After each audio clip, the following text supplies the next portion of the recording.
bir hana dıktılar, getirdiler yat yerlere, gül ömrümü yaptılar. Ne güzel silahım vardı, avrayımı döktüler.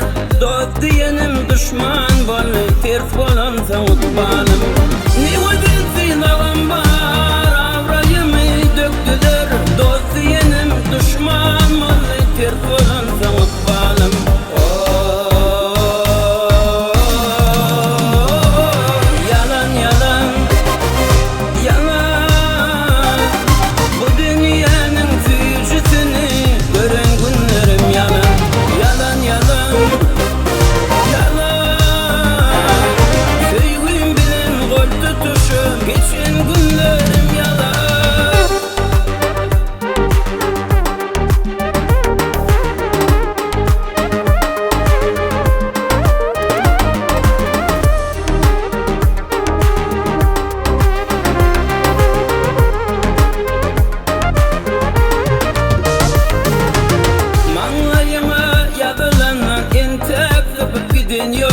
Bugünlere düşünürken ağlan barda gülen yok.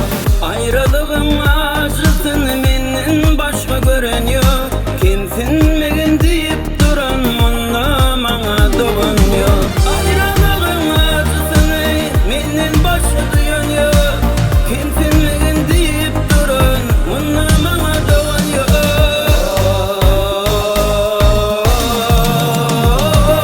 Yalan yalan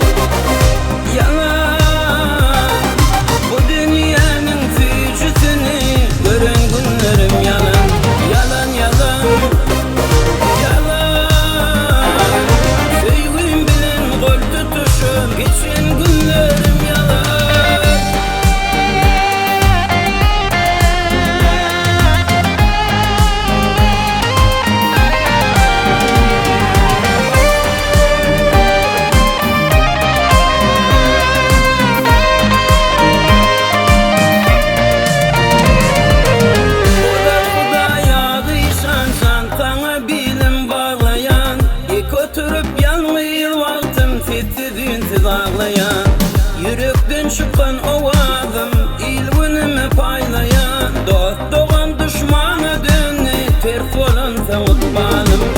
Yürekten çıkan kellerimi ilgünümü paylayan. Kardeşler düşmanı dövdü, ters olansa utbalım.